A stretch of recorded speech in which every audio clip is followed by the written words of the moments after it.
अब तेरा ही ऐलान है, मेरी प्यारी माताओं बहनों, तू ही नए भारत की नींव, तू ही इसकी शान है। उज्ज्वला योजना, ड्रोन दीदी, जीविका दीदी के माध्यम से हमने महिलाओं में इकोनॉमिक जस्टिस को डिलीवर किया। ये जो बिल है महज कागज का टुकड़ा नहीं, पर ये उन करोड़ों माताओं बहनों के आत्मसम्मान का, अधिकारों का घोषणा पत्र है। पूरे देश में मातृशक्ति का हक और सम्मान देने का एक बहुत खूबसूरत सुनहरा अवसर है। A statesman is one who thinks of the future generations, while a politician is one who thinks of the upcoming elections। अपने नेता राष्ट्रीय अध्यक्ष श्री चिराग पासवान जी समस्तीपुर की देवतुल्य जनता और बिहार की तमाम बेटी बहनों की ओर से नारी शक्ति वंदन अधिनियम के समर्थन में बोलने के लिए खड़े हुए हैं।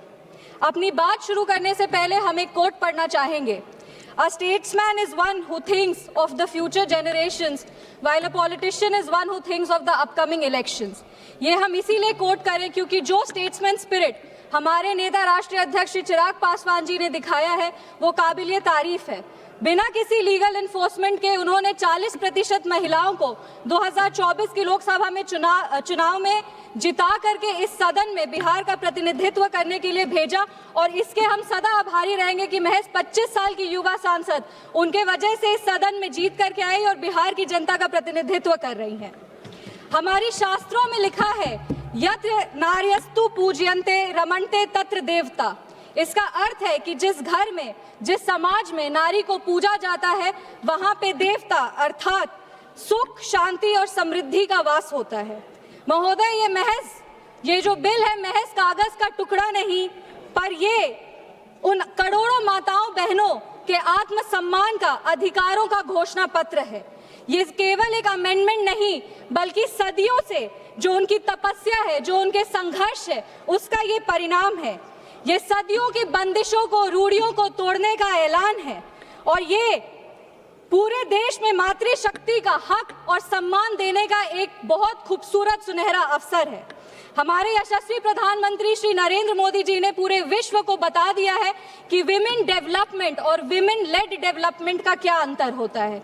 जैसा कि वो कहते हैं कि नारी सशक्तिकरण का दौर गया, अब नारी नेतृत्व की बारी है। इसी पे हम एक पंक्ति पढ़ना चाहेंगे, सदियों की इन जंजीरों का अब मिट रहा निशान है, नारी शक्ति के उदय का एक ये नया विधान है। वक्त के इस दौर में अब तेरा ही ऐलान है, मेरी प्यारी माताओं बहनों, तू ही नए भारत की नींव, तू ही इसकी शान है। महोदय, हम लोग 2 दिन पहले हमारे संविधान के निर्माता डॉक्टर बाबा साहब भीमराव अंबेडकर जी की जयंती को मनाए, और वो हमेशा कहते थे कि social justice can not be achieved without gender justice. संविधान लागू होते ही उन्होंने सबसे पहले महिलाओं को वोट करने का अधिकार दिया था, और वो 3 तरह के जस्टिस की बात करते थे, पॉलिटिकल जस्टिस, सोशल जस्टिस और इकोनॉमिक जस्टिस। ट्रिपल तलाक, बेटी बचाओ बेटी पढ़ाओ के माध्यम से हमने महिलाओं में सोशल जस्टिस को डिलीवर किया। उज्ज्वला योजना, ड्रोन दीदी, जीविका दीदी के माध्यम से हमने महिलाओं में इकोनॉमिक जस्टिस को डिलीवर किया, और आज इस आरक्षण के तहत हम महिलाओं में पॉलिटिकल जस्टिस को डिलीवर करने के लिए यहाँ खड़े हुए हैं। अब भारत को विश्व गुरु बनने से कोई नहीं रोक सकता, क्योंकि अब यहाँ पे जो नीतियों का निर्माण होगा उसमें आधी आबादी की भी उतनी ही भागीदारी होगी, और जो यहाँ पे महिलाएं होंगी वो हमारे देश का प्रतिनिधित्व करेंगी। महोदय, हम बिहार की धरती से आते हैं, बिहार की गौरवशाली धरती से आते हैं। वहाँ की महिलाओं ने अपने नेतृत्व से, अपने हुनर से पूरे विश्व में भारत का मान बढ़ाया है।